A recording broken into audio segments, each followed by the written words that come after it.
kusog inyo, ang alagaan mo, ang aming pangangatawan, ang aming kalusugan, ang aming kaisipan, ang aming buong buhay, ang aming pamilya, para sa ganun po ay makapaglingkod kami, tulutan po kami mapunta sa tamang daan. Nawa po anuman pong kapahamakan ang nasa dadaanan namin, sana po ay inyong linisin, inyong pong alisin hanggang po sa aming matapos namin ang pagpugin. Lahat po sana ng aming mga karamdaman, nawa po inyong pagganingin nang sa ganun po maging maayos ang aming katawan para lang po sa paglilingkod sa inyong dakilang pangalan. Sa araw po ito, lahat po sana, lalo na ang aming pastor, na Pastor Allen, biyayaan mo po siya, ang pamilya niya po, biyayaan mo po ng nakalusugan, lagi mo po silang pangalagaan para po kami ay lagi mapangunahan. Salamat po ng marami, ang lahat pong ito ay inihiling namin sa pamamagitan ng iyong anak na si Jesus, ila naming tagapagligtas. Amen. Amen and amen. Maraming salamat po sa ating kay Mami Lig na po sa kanyang pangunguna sa panalangin na po. Ayan, kailangan po natin ito to invite the presence of the Holy Spirit and ang ating Panginoong Diyos, and syempre sa pag-awit no po sa ating Panginoong Diyos no po ng isang napakagandang awiting panlangit no po na pinungunahan po tayo ni kapatid na si Sister She. Ayun, so everyone, maraming salamat po muli. Tayo po ay nasa gawain no po under the banner of Jesus Aid Ministry no po tuwing Tuesday. Tayo po pinagtipon muli ng ating Panginoong Diyos upang makareceive po tayo, makarinig, makatanggap ng kanyang banal na salita. Kaya isang mapagpalang gabi po sa ating lahat. And konting recap lang po, no, last Tuesday, ayan, yun po, no, ating pong pinagsaluhan ang Genesis chapter 38, no po, ito po yung pinangunahan po natin, pinangunahan ng ating kapatid na si Sister Jeanette, no po, yung topic po kay Judah at Tamar, no po, ayan. So nakita po natin dito yung twist at kung paano kumilos ang Panginoong Diyos ayon sa kanyang dakilang paraan din po, no, yung hindi maganda at kaaya-ayang sirkumstansya po na yon ay kasama pa rin sa dakilang plano ng Diyos na sa ating lahat no po dito sa sanlibutan, no po.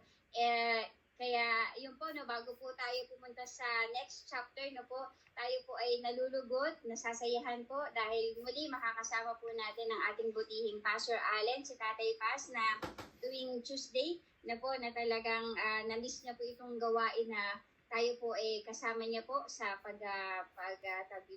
yung ganitong pag-fellowship na po. Kaya Tatay Paz, maraming salamat po. Though pagod din po si Tatay Paz kasi galing po ang mga leaders and workers po sa DAU, JSM po doon, sa outreach po doon. Kaya talagang kahit pagod talagang naka-join pa rin po no, sa kabutihan ni Lord. Kaya maraming salamat po Tatay Paz na po. Though listening mode pero knowing Tatay Paz talagang pagka merong conviction talaga sa Holy Spirit hindi niya ito palalagpasin no po. Lalo syempre si Sister Eileen na baguhan no po na ating pakikinggan mamaya ang kanyang po no talaga first time na madidinig na magbabahagi ng salita ng Panginoong Diyos. Amen.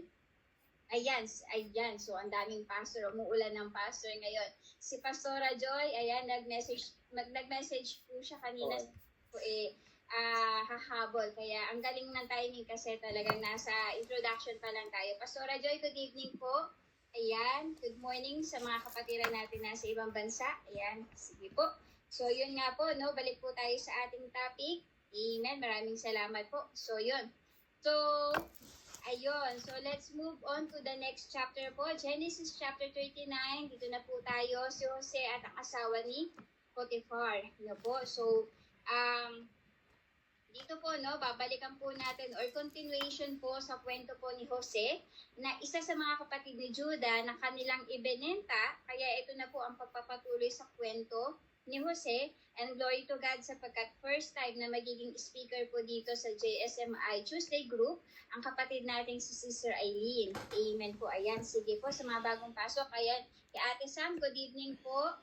Ayan, amen. So, sige po, di ko na po patatagalin. Sister Eileen, are you ready na po ba? Amen. Ready na po siguro. Good evening po sa lahat. Nung kay Pastor Ramel, kay Pastor Allen, kay Pastora Joy, mga leaders at mga kapatiran po natin. Good evening po. Okay. Umpisan po natin ang ating gawain sa panalangin po. Ama namin nasa langit, Diyos na buhay, maraming salamat po sa gabing ito na tinipuno po ang iyong mga anak upang pagbulay-bulayan, pag-aralan ang iyong mga salita, Ama. As I share your words, God, ikaw po ang mangusap sa bawat isa na makapakinig ng iyong salita. Bigyan mo po kami ng wisdom upang maunawaan namin ang gusto mo pong aming matutunan ngayong gabi. Buksan mo pong aming puso na lalong lumalim pa ang pag-ibig namin sa iyo, Ama. At ang pag-ibig namin sa bawat isa. Salamat, Ama, sa buhay ng bawat isa na nandirito. Patnubayan mo po, Ama, ang mga nasa labas. Pagalingin mo po ang mga may sakit, mental man o emosyonal. Mga nawawalan ng pag-asa, iyong buksan ang kanilang mga puso't isipan na ikaw, Panginoon, ang tunay na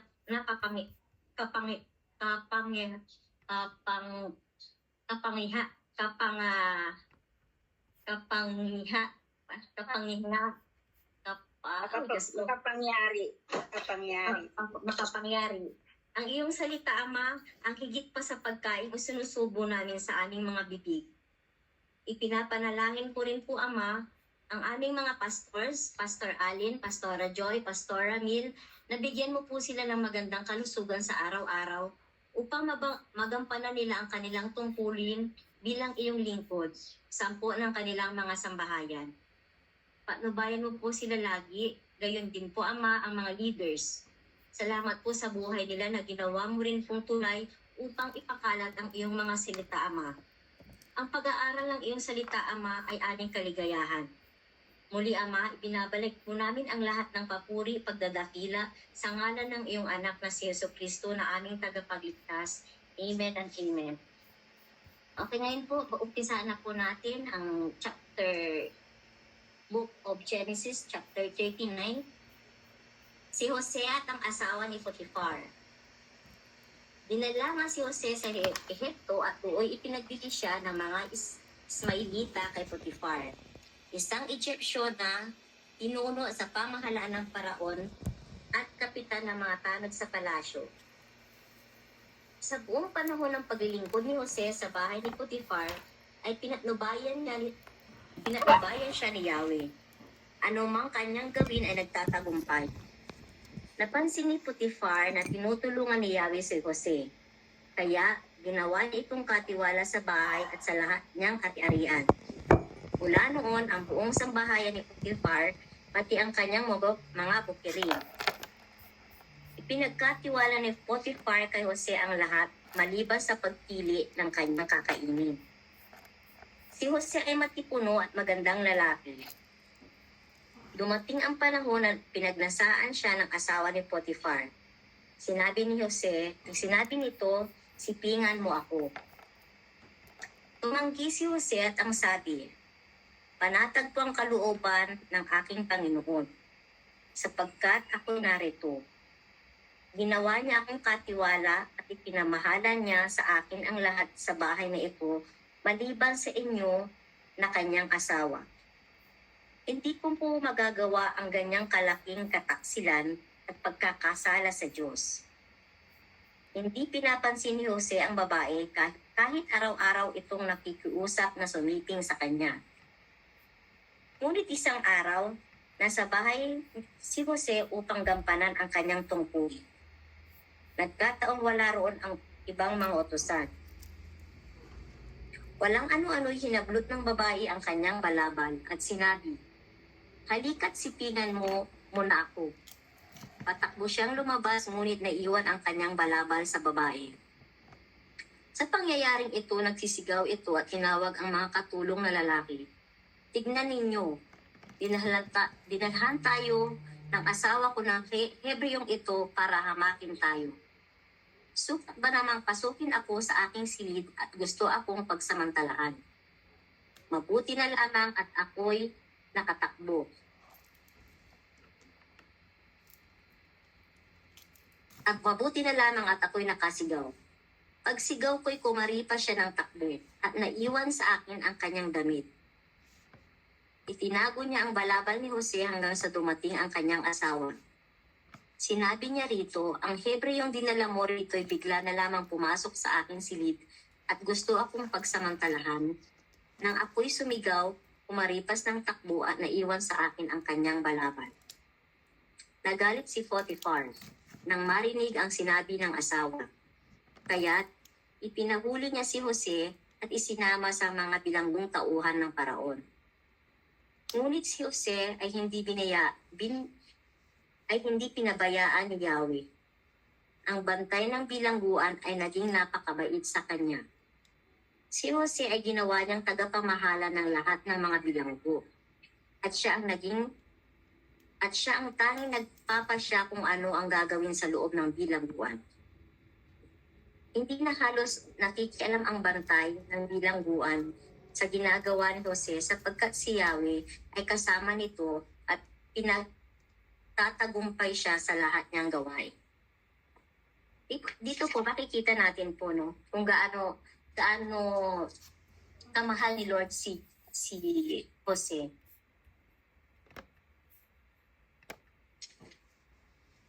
Si Jose po ay tinatawag na Joseph the Dreamer or si Jose na mapanaginipin. Ang buhay ni Jose ay nagsisilbing isang halimbawa ng pagtiyatiyaga, pananampalataya at pangunahing tema ng paglaban ng Diyos sa gitna ng pagsubok. Ang pagtitiwala sa plano sa Panginoon, pagharap sa mga pagsubok na may integridad, pagsamba na may kasamang pagtitiwala, pagpapatawad, may kababaang loob at pagkilala sa tunay na Diyos sa lahat ng panahon. In times, may reward po pagdating sa kanyang panahon na yun. Ito po yung nakikita kong aral na applicable sa atin sa pang-araw-araw na buhay po. May mga footnotes po ako na nandito, mga 5 po. Una, pagtitiwala sa plano ng Panginoon.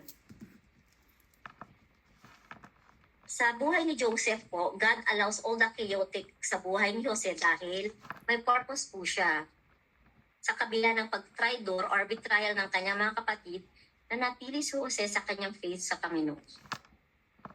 Number 2, pagharap sa mga pagsubok ng may katapatan. Humarap si Jose sa pagkakabilanggo sa hindi makatarungang akusasyon, pero nanatili siyang tapat sa paniniwala niya sa Diyos. Ganun, yung mga tao noong panahon po, yung faith nila, nakikita ko ngayon, parang walang makakapantay sa faith nila. Doon sa atin naman, as human being naman po, ginagawa natin yung best natin para kay Lord. Alam natin na hindi natin kayang pantayin yung ng mga nauna-unang tao pa. Okay, pagpatuloy po natin. Ipinapakita rin po dito ang kahalaga ng pagtitiwala sa kabila ng pagharap sa mga mahihirap na sitwasyon. Pangatlo, pagpapakita ng hindi pagkatinag sa paniniwala sa Diyos. Sa kabila ng pinagdaanan ni Jose, nanatili siyang matatag at naniniwala pa rin siya sa pangako ng Diyos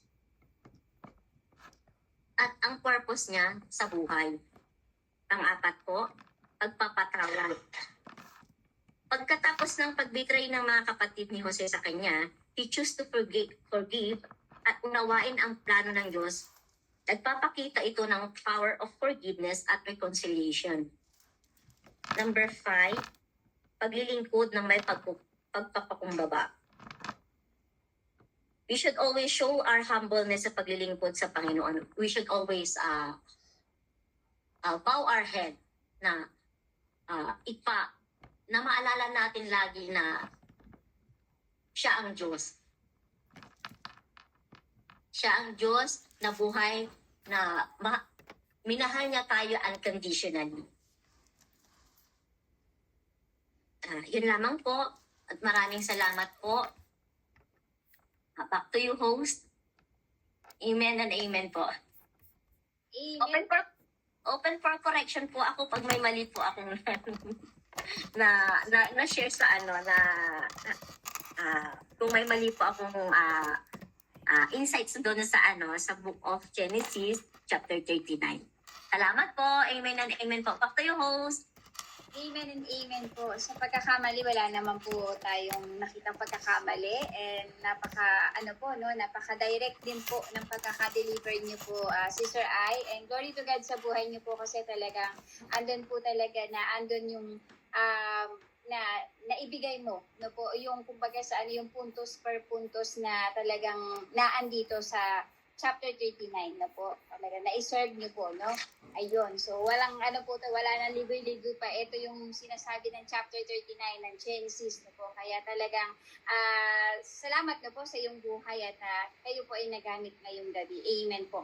Ayan, huwag ka pong mag-alala kasi marami pong magbibigay, magdadagdag pa ng ating, kumbaga sa kakainin spiritual ngayong gabi. Kaya, yun po, no? So, yun.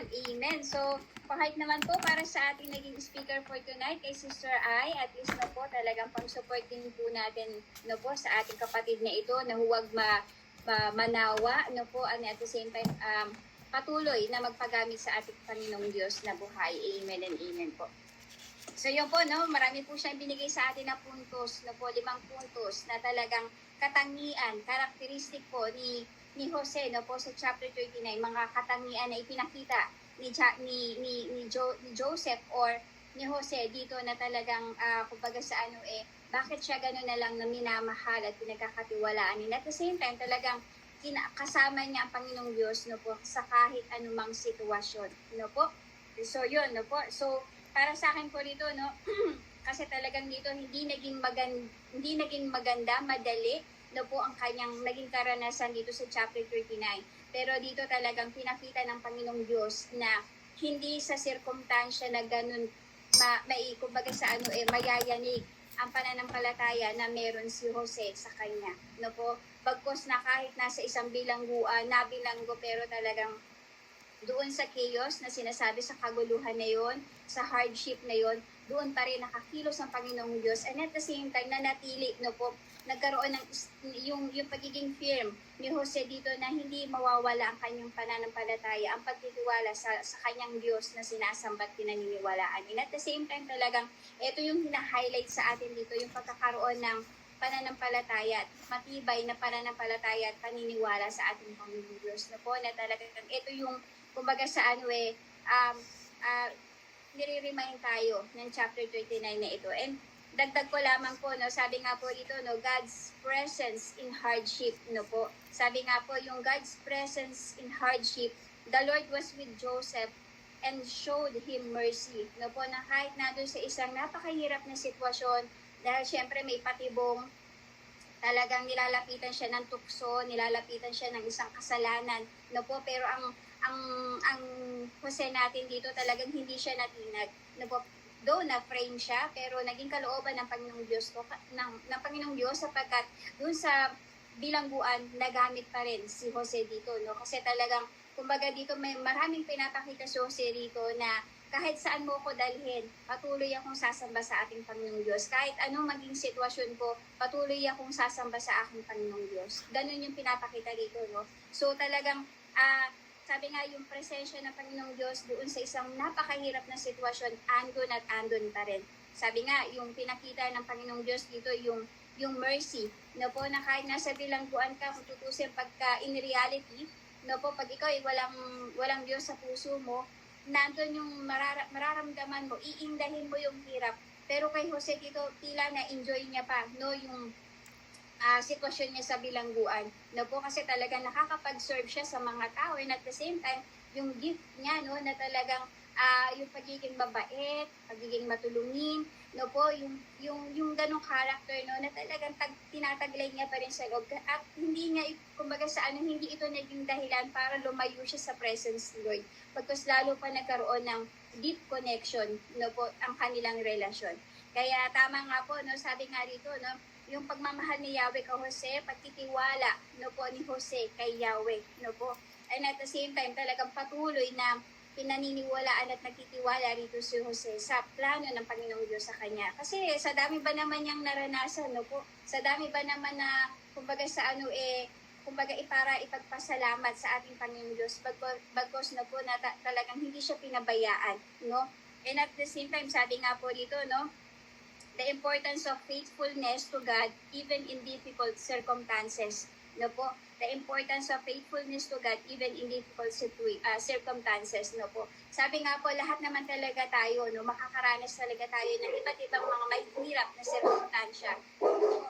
Pero ang pinakaano po kasi dito, hindi yung sirkumstansya ang titignan natin, kundi yung relasyon natin sa ating Panginoong Diyos, yung pagiging ano mo, kumbaga yung pananampalataya mo na hindi dapat matinag, na hindi mo dapat kumbaga sa ano, tignan na magdadalawang isip ka na, no, hindi mo titignan na para maging way ito na lumayo ka sa presensya ng ating Panginoong Diyos. Kaya sabi nga po, the importance of faithfulness to God even in difficult circumstances. Kaya nandun pa rin po na talagang kahit na humaharap tayo sa pagsubok, no po, harapin po natin ito ng may katapatan, no po, because ito nga po yung papakita rin naman ng ating Panginoong Diyos, yung kanyang katapatan sa atin, no po, yung kanyang pangako, no po, na handa niyang gawin sa ating lahat.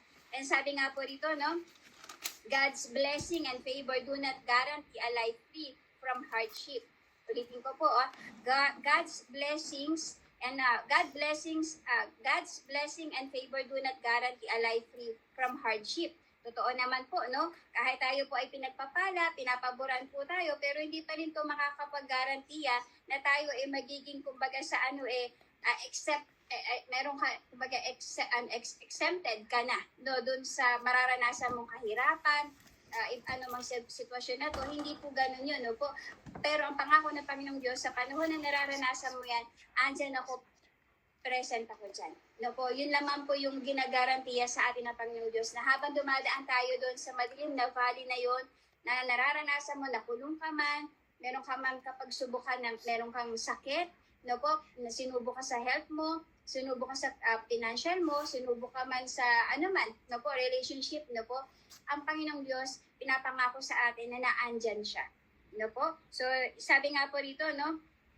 Ayan, yung pagpapakita ng hindi pagkatinag. Ganyan po yung pinakita po ni Jose sa atin. No po? Kaya, yung life free from hardship, no po, hindi man ito garantiya, pero ang garantiya po natin dito sa Panginoon, hindi tayo niya iiwanan. No po? And sabi nga po rito, ayan, dagdag ko rin po rito, no? Joseph demonstrates his principle. No po, talagang pinakita niya rito yung kanyang prinsipyo, yung kanyang paniniwala, yung kanyang pagiging matapat, no po, at pagkakaroon ng mabuting kalooban, no po, na talagang hindi siya doon na ano doon sa tukso na yon, no po.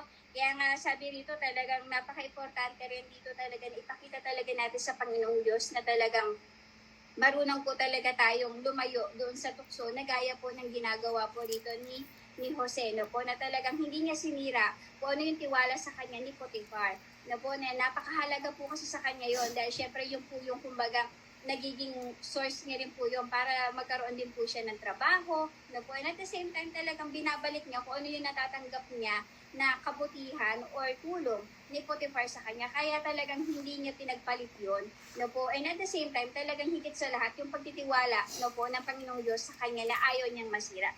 Kaya nga, sabi nga po rito, no, paglilingkod ng may pagpapakumbaba. Pinakita po rito niya, ni Jose talaga sa atin na talagang yung pagkakaroon ng humility, pagkakaroon ng humbleness, no, na talagang hindi man dito na nalaman kung ano yung totoong nangyari, pero ang Panginoong Diyos, no, talagang sa kanyang harapan, sa kanyang mata, talagang inosente, so dito, no? Pero ganun pa man, napahintulot na siya mabinanggo, pero with a purpose pa rin po yun, no? Talagang lahat naman po na nangyayari sa atin with a purpose po talaga, no? Talagang ang plano ng Panginoong Diyos, gumagalaw siya sa hindi natin maunawaan, pero palaging with a purpose yun, palaging merong ano yun kumbaga sa ano may kadahilanan, no po, na talagang para sa ikabubuti pa rin po natin. And nakita naman po natin, no, talagang meron siyang nagawang kumbaga sa ano doon sa loob ng bilangguan na yun, talagang kung pupunta tayo doon sa chapter 40, talagang makikita natin yung purpose na gagampanan ni Jose dito, no?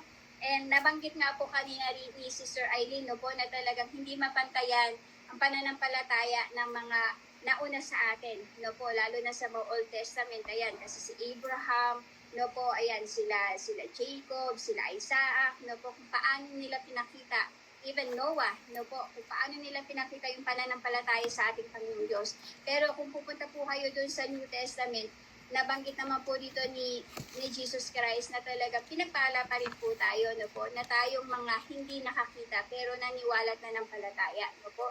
Kaya para sa atin, tayo po ay mas blessed. Kasi imagine niyo po, no, hindi natin nakita, wala tayong kumbaga ebidensya, pero baka tayo sumasampalataya, bakit tayo naniniwala, no po. So, kumbaga sa kanila, may advantage sila, no po, may advantages, tawag ba doon, tama ba English ko, kumbaga, kasi nakakaharap nila, nakakausap nila, no po, pero sa atin talaga taming Biblia, no po, and at the same time, yung formula, yung ingredients natin talaga is yung faith natin, no po, na pinanghawakan na totoo at buhay ang Panginoong Diyos na sinasampalatayaan natin. Kaya, masabi natin, mapalad sila, swerte sila, no po, and at the same time, grabe yung faith nila, no po, pero tayo po talaga masasabi rin natin, tayo po ay ganun din, no po, halos same din, kasi even God exists, hindi natin nakikita, personally, natatouch, no po, pero ang Bible naman po ay talagang ramdam na ramdam po natin, kasi talagang, andun talaga yung lalim ng pananampalataya natin. Dito nagsisimula yung pananampalataya natin na kahit hindi natin nakikita, no po. So, yun lang po yung maidadagdag ko po. And again, maraming salamat po kay Sister Ai kasi talagang directly, no po, talagang hindi nga na tayo pinaligoy-ligoy pa, no po. And syempre po, no, sa mga sharing po ng mga kapatiran natin, dito naman po talagang mapapalawak po natin ang ating topic tonight, no po. Kasi maganda po, no, marami po tayong makukuha at the same time talagang mariremind po tayo sa buhay po ni Jose. Kasi one of the, alam ko, kung daw nagkakamali, one of the favorite din po ito ni Pastora Joy yata. Kung, kay Jabez ba yun? Or ito, basta gano'n, no? Po, may parang lagi nga nababanggit niya po ito, no? So, yun po. Kaya, handa na po tayo, no po, para sa sharing ng mga kapatiran. Ayan, sige po. And by the way, good evening po kay Sister Maricar. Nakakapasok na lang po kay Sister Eva. Ayan, kanina nakapasok po. And kay Mimi Ana, good evening po sa ating lahat.